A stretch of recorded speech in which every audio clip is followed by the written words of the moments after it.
আসসালামু আলাইকুম। ৮ই August নোবেলজয়ী doctor Mohammad ইউনূসের নেতৃত্বে অন্তর্বর্তী সরকার কাজ শুরু করার পর আজ প্রথম তার সঙ্গে বৈঠক করবেন বিএনপি নেতারা।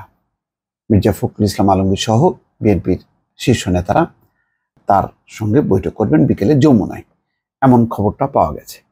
আমি ভাবছি, ভাবনায় আমি জানি না বৈঠকের এজেন্ডা কি বা বিএনপি নেতাদের প্রত্যাশা কি, কোন লক্ষ্য নিয়ে বা কোন প্রত্যাশা নিয়ে যাবেন। আমি এখনো বলবো না যে তারা কোনো দাবি পেশ করবেন, কিন্তু তাদের কিছু চাওয়া তো অবশ্যই তারা বলবেন। সেই চাওয়ার মধ্যে কি, সেই চাওয়াগুলো নিয়ে ভাবছি। একটা হতে পারে যে নির্বাচন দিন দ্রুত, ৩ মাসের মধ্যে নির্বাচন দিন, তাহলে বিএনপি অংশ নিলেই পাস। ৬ মাসের মধ্যে অংশ মানে যদি নির্বাচন দেয় তাতেও পাস, কোনো সন্দেহ নেই। তারা কি এত দ্রুত নির্বাচন চাইবেন নাকি চাইবেন না? বিএনপি কি সেই জিনিসটাকে নিজেকে সম্বরণ করতে পারবেন যে তারা জানে যে এখন মাঠ ফাঁকা, নির্বাচনের তারিখ ঘোষণা করলে তারা নির্বাচনে অংশ নেবেন, এবং যেহেতু আওয়ামী লীগ অগোছালো এবং আওয়ামী লীগ আসলে কোন ফরম্যাটে নির্বাচনে অংশগ্রহণ করবে সেটা এখনো পরিষ্কার না। তাদের দলগতভাবে একটা দাবি আছে যে দলকে গণহত্যা এবং সন্ত্রাসের দায়ে নিষিদ্ধ করা। তাহলে যদি নাও করে নিষিদ্ধ, তারপরেও বিএনপির জন্য এখন ক্ষমতায় আসা একেবারেই ডাল ভাত, এই ব্যাপারে কোনো সন্দেহ নেই।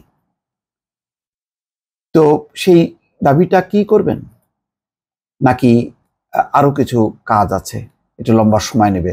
তার মধ্যে প্রধান বিষয়টা হলো যে বিচার, শেখ হাসিনার বিচার।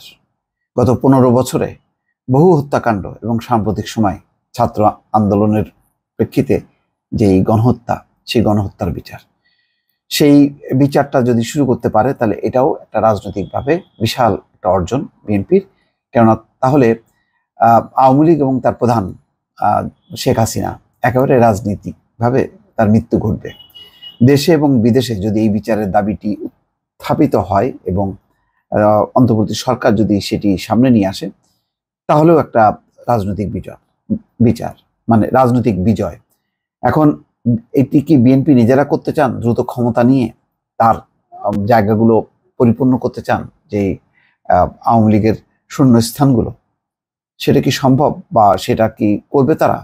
ইতিমধ্যে কিন্তু বেশ কিছু বিষয় সামনে এসছে, যে দেখা যাচ্ছে যে আওয়ামী লীগের যেই দখলদারিত্বের যে জায়গাগুলো, চাঁদাবাজির যে জায়গাগুলো, সেই জায়গাগুলোতে কেউ কেউ বিএনপির, সবাই বলবো না, দখল নেওয়ার চেষ্টা করছে। তবে বিএনপি এটাও ঠিক যে বিএনপি কার্যকর ব্যবস্থাও নিয়েছে। যেমন বরিশালে এক মহিলা নেত্রী, সে পুকুর ভরাট করে মার্কেট করতে চেয়েছিল, সেটি রুখে দিয়েছে। আরো অনেক জায়গায় বহিষ্কার করেছে। এখন পর্যন্ত বিএনপির অবস্থান বা প্রচেষ্টাগুলো ভালো, কিন্তু ইতিমধ্যে এটাও সত্য যে বহু বাড়ি ঘরে হামলা হয়েছে। এখন বলতে পারে এটা মানে তাৎক্ষণিক ক্ষোভের বহিঃপ্রকাশ, কিন্তু দলগতভাবে যদি তারা দ্রুতই মানে ক্ষমতা নিতে চায়, নির্বাচন নিতে চায় এবং ক্ষমতায় আসে, তারপরের সমস্ত ঘটনাবলীর দায় কিন্তু বিএনপির উপর।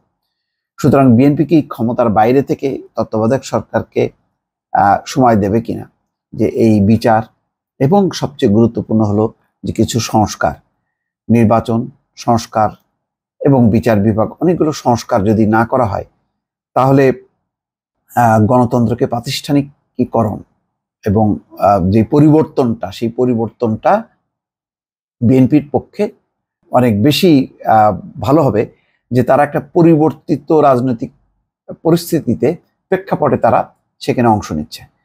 এখন অনেকগুলো কাজ দল ক্ষমতায় আসলে তাদের পক্ষে সম্ভব না। দলের ভেতর থেকে চাপ, তারা ঠিক ওই আওয়ামী লীগ যা যা করেছে তাই করার চেষ্টা করবে।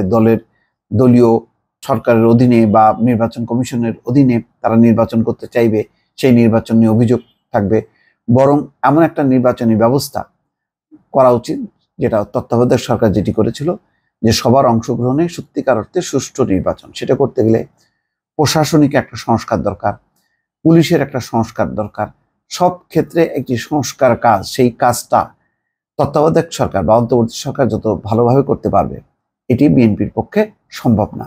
তখন বিএনপির মধ্যেও চিন্তা থাকবে সেই দলীয়করণ করা, আওয়ামী লীগের জায়গায় বিএনপি, এই মানে চিন্তাটাই এদের প্রতিফলন ঘটাবে। এখনো আমরা জানি যে দলগতভাবে বিএনপির এত রাজনীতিকই মানে গণতান্ত্রিকরণ ঘটেনি আভ্যন্তরীণভাবে, যে তারা একেবারেই আওয়ামী লীগের বাইরে মানে মুক্তভাবে যেটা পেশাদারিত্বের আলোকে প্রশাসনিক বিভিন্ন সংস্কারগুলো করতে পারবে।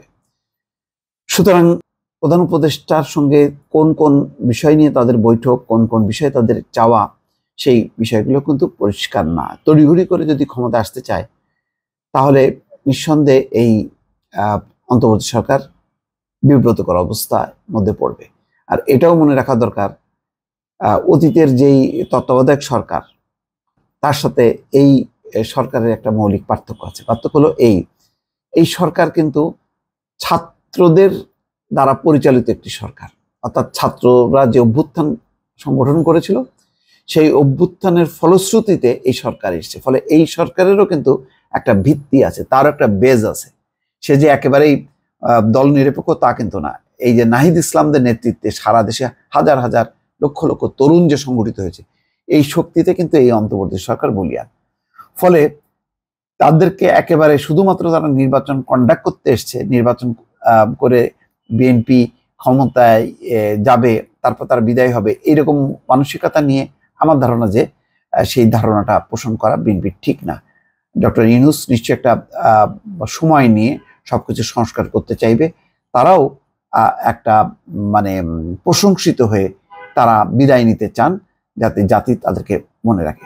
ফলে এই দুটি মিলিয়ে কিভাবে কোঅর্ডিনেট করবে, কিভাবে সবকিছু ভালোভাবে সুন্দরভাবে এগোবে, এটাও কিন্তু দেখার বিষয়। দর্শক ভালো থাকবেন, আল্লাহ হাফেজ।